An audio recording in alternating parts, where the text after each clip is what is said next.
ఇంటి పనులు, పిల్లల జాగ్రత్తలు, కుటుంబ బాధ్యతలు ఇవన్నీ నా జీవితంలో ఒక భాగమైపోయాయి. ప్రతి ఉదయం నీకు కాఫీ పెట్టేటప్పుడు, నీ బట్టలు సర్దేటప్పుడు నా ప్రేమను మాటలకంటే ఎక్కువగా చూపుతాను. కాని నువ్వు గమనించవు.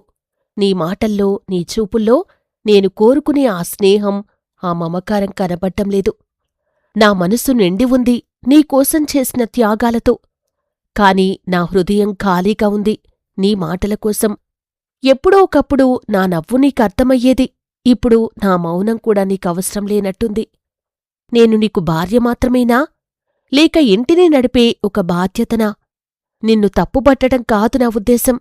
కాని ఒక్కసారైనా నా కళ్ళల్లోకి చూసి ఎలా ఉన్నావు అని అడిగితే చాలు. ప్రేమ అనేది పెద్ద బహుమతుల్లో కాదు, చిన్న చిన్న మాటల్లో ఉంటుంది. నేను కోరుకుంటుంది ఆ మాటలు, ఆ చూపులు, ఆ మనసు పంచుకోటం మాత్రమే.